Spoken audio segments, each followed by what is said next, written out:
കുറിച്ച് മുഴുവനും പടച്ചറപ്പ് ചോദിക്കും. എന്ത് നന്നായി?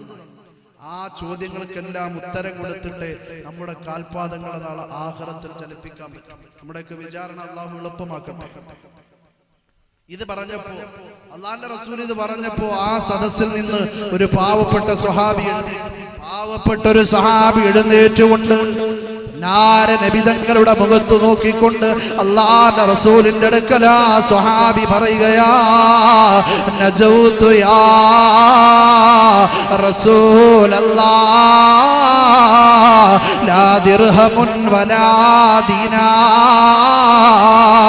നബിയേ, ഞാൻ രക്ഷപ്പെട്ടു നബിയേ, എനിക്ക് കയറി കിടക്കാൻ ഒരു കിടപ്പാടം എന്റെ പടച്ചറപ്പ് തന്നില്ലല്ലോ നബിയേ. എത്രയോ ദിവസമായി ഞാൻ ആഹാരം കഴിച്ചിട്ട് ഒരു നേരത്തെ ആഹാരം പോലും വാങ്ങിച്ച് കഴിക്കാനുള്ള പൈസ എന്റെ പടച്ചറപ്പിനക്ക് തന്നില്ലല്ലോ നബിയേ. എത്രയോ മാസമായി ഞാൻ ധരിച്ചു കൊണ്ടുപോകുന്ന ഈ കീറിപ്പറിഞ്ഞ വസ്ത്രം, ഈ വസ്ത്രം പോലും മാറ്റിയെടുക്കാനുള്ള പൈസ എന്റെ പടച്ചറപ്പിനക്ക് തന്നില്ലല്ലോ നബിയേ. അതുകൊണ്ട് ആഖിറത്തിൽ എന്നോട് അല്ലാഹു ഒരു ചോദ്യവും ചോദിക്കില്ലല്ലോ നബിയേ. പാവപ്പെട്ട സഹാബി എഴുന്നേറ്റിട്ട് പറഞ്ഞു, നബിയേ, ഞാൻ രക്ഷപ്പെട്ടു, എനിക്ക് അല്ലാഹു പൈസ തന്നില്ലല്ലോ, എനിക്ക് അല്ലാഹു വീട് തന്നില്ലല്ലോ, എനിക്ക് അല്ലാഹു സുഖങ്ങൾ തന്നില്ലല്ലോ.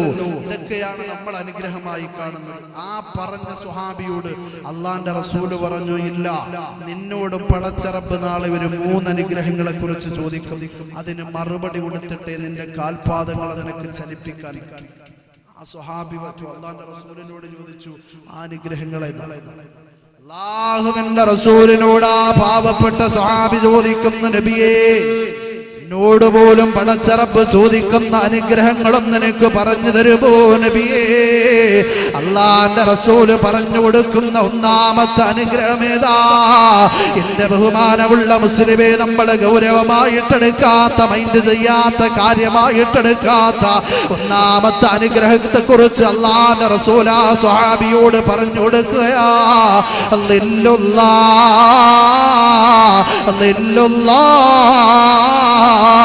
സൂര്യന്റെ താപമേറ്റിട്ട് നിന്റെ ശരീരത്തിന് വല്ലാതെ ക്ഷീണം തോന്നുമ്പോ, നിന്റെ ശരീരത്തിന് വല്ലാത്ത തളർച്ച തോന്നുമ്പോ, അല്ലാഹുവിന്റെ അനുഗ്രഹങ്ങളായ വൃക്ഷങ്ങളുടെ മരച്ചുവട്ടിലേക്ക് കയറി നിന്നിട്ട് ആ തണല് നീ ഒന്ന് ആസ്വദിച്ചാൽ പൊന്നുമോനെ, അത് അല്ലാഹുവിന്റെ അനുഗ്രഹമാ. ആ അനുഗ്രഹത്തെ കുറിച്ച് പോലും പടച്ചറപ്പ് നാളെ ആഖിറത്തിൽ നമ്മളോട് ചോദിക്കുന്നതാ. ഓ ചോദ്യത്തിന് മറുപടി കൊടുത്തിട്ടല്ലാതെ നമ്മുടെ കാൽപാദങ്ങളെ നമുക്ക് ചലിപ്പിക്കാൻ പറ്റില്ല മുസ്ലിമേ. ഒന്നാമത്തെ അനുഗ്രഹം ഏതാ?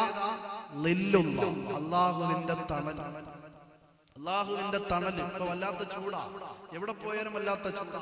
ആ ചൂടിൽ നീ ഒന്ന് മാറി, നിന്റെ ശരീരത്തിന് ക്ഷീണം തോന്നുമ്പോ ആ ചൂടിൽ നിന്ന് നീ ഒന്ന് നിന്റെ ശരീരത്തെ ക്ഷീണം മാറ്റിയെടുക്കുന്നതിന് വേണ്ടി അല്ലാഹുവിന്റെ വൃക്ഷങ്ങളുടെ മരച്ചുവട്ടിലേക്ക് കയറി നിന്നിട്ട് ആ തണല് നീ ഒന്ന് ആസ്വദിച്ചാൽ അത് പടച്ചറപ്പിന്റെ അനുഗ്രഹമാ. അതിനെ കുറിച്ച് പോലും അല്ലാഹു നമ്മളോട് ചോദിക്കും. ഒന്നാമത്തെ അനുഗ്രഹം നമ്മൾ വലിയ ഗൗരവമായിട്ട് എടുത്തിട്ടില്ല. ഇനി രണ്ടാമത്തെ അനുഗ്രഹം. രണ്ടാമതായി അല്ലാഹുവിന്റെ റസൂൽ ആ പാവപ്പെട്ട സ്വഹാബിയോട് പറഞ്ഞു കൊടുക്കുകയാ,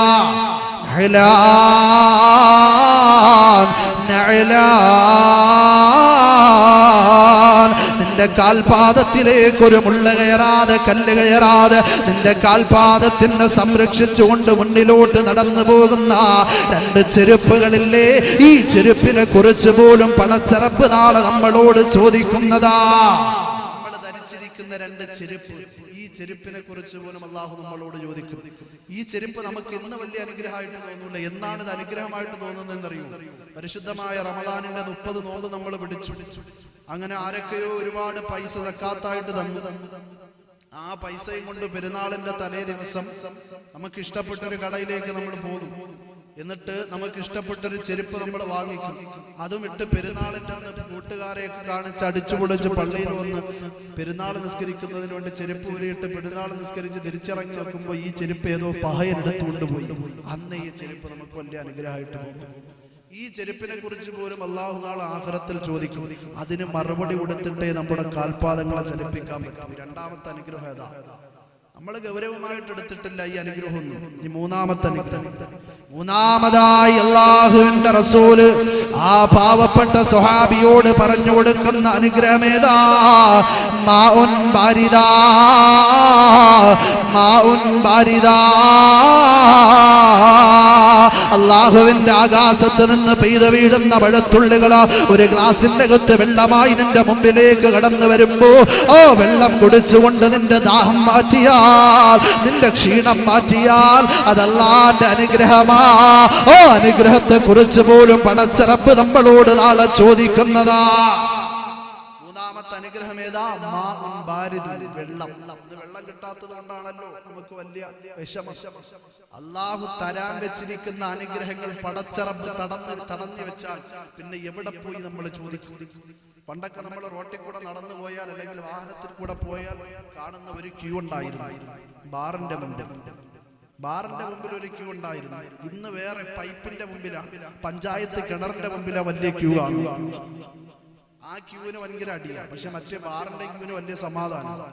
രാവിലെ മുതൽ വൈകുന്നേരം വരെ അവിടെ നിന്നാലും ഒരു പ്രശ്നമില്ല. പക്ഷെ ഇവിടെ വന്നിട്ട് വെള്ളത്തിന് വേണ്ടി വലിയ അടിയാണ്. രണ്ടും വെള്ളത്തിന് വേണ്ടിയാണ് നിൽക്കുന്നത്, രണ്ടും വെള്ളത്തിന് വേണ്ടിയാണ് നിൽക്കുന്നത്. അല്ലാഹു തരാൻ വെച്ചിരിക്കുന്ന അനുഗ്രഹങ്ങൾ പടച്ചറപ്പ് തടഞ്ഞു വെച്ചാൽ ഒരുപാട് ഗതിക്കേണ്ടി വരും. അതുകൊണ്ട് അല്ലാഹു നമുക്ക് എത്രയോ അനുഗ്രഹം. അതുകൊണ്ട് എന്റെ ബഹുമാനമുള്ളവരെ, പടച്ചറപ്പിന് വേണ്ടി എത്രത്തോളം സ്തുതികൾ നമ്മൾ പാടിയാലും മതി വരില്ല മുസ്ലിമേ. കാരണം എന്താ?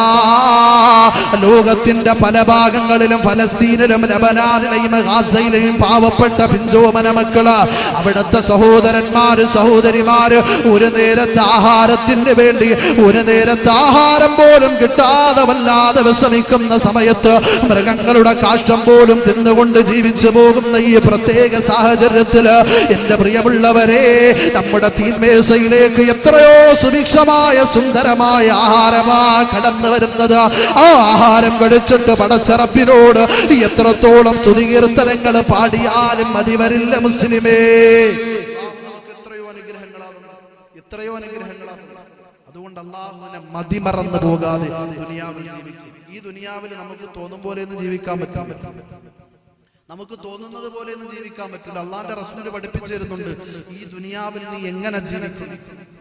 മഹാനായ അബ്ദുല്ലാഹി ഇബ്നു ഉമർ റളിയല്ലാഹു അൻഹുവിനെ വിളിച്ചുകൊണ്ട് പുന്നാര നബി തങ്ങൾ പറഞ്ഞു കൊടുക്കുകയാ, കുൻ ഫിദ്ദുനിയാ കന്നക ഗരീബ് ഔ ആബിറു സബീൽ വഉദ്ദ നഫ്സക മിൻ അസ്ഹാബിൽ ഖുബൂർ. ഓ ഇബ്നു ഉമറേ, നീ ദുനിയാവിൽ ജീവിക്കേണ്ടത് എങ്ങനെയെന്നറിയോ? ഒരു വിദേശിയെ പോലെ ജീവിക്കണേ. ഔ ആബിറു സബീൽ, അല്ലെങ്കിൽ ഒരു യാത്രക്കാരനെ പോലെ ജീവിക്കണേ. വഉദ്ദ നഫ്സക മിൻ അസ്ഹാബിൽ ഖുബൂർ, നിന്റെ ശരീരത്തെ ഖബറാളുകളുടെ കൂട്ടത്തിൽ എണ്ണിയിട്ട് വേണം ഇബ്നു ഉമറേ നീ ദുനിയാവിൽ ജീവിക്കാനെന്ന് അല്ലാഹുവിന്റെ റസൂൽ മഹാനായ അബ്ദുല്ലാഹി ഇബ്നു ഉമർ റളിയല്ലാഹു അൻഹുവിനോട് പറഞ്ഞു കൊടുക്കുകയാ. അല്ലാഹുവിന്റെ റസൂൽ പറയുന്നു, നീ ദുനിയാവിൽ ജീവിക്കേണ്ടത് എങ്ങനെയാ? ഒരു വിദേശിയെ പോലെ ജീവിച്ചു. ഇവിടെ നിന്ന് ഗൾഫ് രാഷ്ട്രങ്ങളിലേക്ക് പോയ നാം എന്നായാലും തിരിച്ച് നമ്മുടെ വീട്ടിലേക്ക് വരേണ്ടവരാണ്.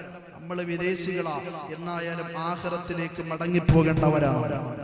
പിന്നെയോ ഔ ആബിറു സബീൽ, ഒരു യാത്രക്കാരനെ പോലെ ജീവിതം. തിരുവനന്തപുരം ജില്ലയിൽ നിന്ന് കാസർഗോഡ് ജില്ലയിലേക്ക് പ്രവാസനത്തിന് വന്ന ഞാനൊരു യാത്രക്കാരനാ, തിരിച്ചെന്റെ നാട്ടിലേക്ക് പോകണം. അതുപോലെ ആഖിറമാകുന്ന എന്റെ യഥാർത്ഥ വീട്ടിലേക്ക് മടങ്ങിപ്പോകേണ്ട യാത്രക്കാരനാണ്.